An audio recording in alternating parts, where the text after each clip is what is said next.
നമ്മുടെ രേണു സുധിക്ക് വീട്ടിൽ പോകണമെന്ന് പറഞ്ഞ് കരയുന്നവരെല്ലാം ഞാൻ പറയുന്നത് തുറന്ന വീട് ബിഗ് ബോസേ, വീട്ടിലേക്ക് പൊക്കോട്ടെ. ഗെയിം കളിക്കാൻ ഇൻട്രസ്റ്റ് ഇല്ലാതെ ഒന്ന് പറഞ്ഞ് രണ്ടിന് വീട്ടിൽ പോകണം എന്ന് പറയുന്നവരെയൊക്കെ വീട്ടിലേക്ക് വിടാനേ ഞാൻ പറയൂ. പ്രത്യേകിച്ച് രേണു സുധിയൊന്നും അവിടെ പ്രത്യേകിച്ച് ഒരു കാര്യം ചെയ്യുന്നില്ല. അതുകൊണ്ട് തന്നെ എനിക്ക് തോന്നുന്നു വീട്ടിൽ പോകണമെന്ന് പറയുമ്പോൾ വീട്ടിൽ പൊക്കോട്ടെ എന്ന് വേണം കരുതാൻ, അല്ലേ? അതായത് രേണു സുധി വന്ന അന്ന് തൊട്ട് രേണു സുധിയുടെ രണ്ട് കൈ തലയിലാണ്. എന്തോ ഒരു ചൊറിഞ്ഞ് മാന്തി നടക്കുകയാണ് ഇങ്ങനെ ആൾ. കിച്ചൺ ഏരിയയിലൊന്നും സത്യം പറഞ്ഞാൽ കിച്ചൺ വർക്കിൽ രേണു സുധിയെ ഏൽപ്പിക്കാൻ പറ്റില്ല. അതുപോലെയാണ് രേണു സുധിയുടെ രണ്ട് കൈയും ഏത് സമയവും തലയിലാണ്. കാര്യം ഈ ഒരു മുടി എക്സ്റ്റൻഷൻ വെച്ചിട്ടുണ്ട്, അതൊരു കാര്യം. പിന്നെ തല നിറച്ച് പേനുണ്ട്.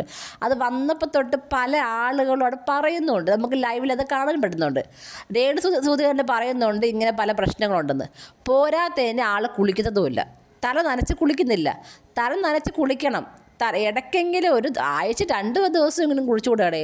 ഇത് തല നനച്ച് കുളിക്കുന്നതുമില്ല. അപ്പം ഒന്നും കൂടെ തലയിൽ പേൻ കൂടി. ഇതിപ്പോൾ ആണെങ്കിൽ പേൻ തലയിൽ കൂടിയിട്ട് നെറ്റ് വരത്തൊക്കെ വന്നിരിക്കുന്നത്. അത് എല്ലാവർക്കും അത് ഇറിറ്റേഷനായിട്ട് തോന്നും. പല ആളുകളും മുഖത്ത് നോക്കി പറയില്ല, ചിലരൊക്കെ മാറിയിരുന്ന് കളിയാക്കും. അവിടെ പല ആളുകളും മാറിയിരുന്ന് കളിയാക്കുന്നുണ്ട്. അപ്പം മോർണിംഗ് ടാസ്കിൽ അനുമോൾ ഇത് പറഞ്ഞു, വൃത്തിയില്ലാത്ത രീതിയിൽ ആരാന്ന് ചോദിച്ചപ്പോൾ അത് അനുമോൾ പറഞ്ഞത് രേണു സുധിയുടെ പേരാണ് പറഞ്ഞത്. ഇതുപോലെ പേൻ്റെ കാര്യമൊക്കെ പറഞ്ഞു. അതിങ്ങനെ പറഞ്ഞു എന്ന രീതിയിൽ ഇപ്പോൾ അവിടുത്തെ കരയാണ്. എനിക്ക് വളരെ നാണക്കേടായി. എന്നെ ഒളിച്ചിരുന്ന് പറഞ്ഞാൽ പറഞ്ഞായിരുന്നു. എത്രയോ പ്രാവശ്യം പറഞ്ഞു, ആരൊക്കെ പറഞ്ഞു, എന്നിട്ടത് വേണ്ട രീതിയിൽ ഒന്നും ചെയ്യുന്നില്ല. വീണ്ടും അത് കുളിക്കാൻ പറ്റത്തില്ല, ആനയാണ് മാങ്ങയാണ് ചക്കയാണെന്ന് പറഞ്ഞിരിക്കുകയാണ്. അവിടെ നമ്മുടെ ജിസയിലാണെങ്കിലും വേറെ 2-3 പേര് വെച്ചിട്ടുണ്ട്, അവരൊക്കെ കുളിക്കുന്നുണ്ട്. എന്തുകൊണ്ട് രേണു സുധിക്ക് മാത്രം കുളിക്കാൻ പറ്റുന്നില്ല എനിക്കറിയില്ല. അത് പറയുമ്പോൾ എനിക്കിപ്പോൾ വീട്ടിൽ പോകണം, എന്നെ കാരണം ബാക്കി ആർക്കും ദോഷമൊന്നും വരണ്ട, എന്നെ ബിഗ് ബോസെ തുറന്നുവിട് ബിഗ് ബോസ് എന്ന് പറഞ്ഞ് കരയാണ് നമ്മുടെ രേണു സുധി.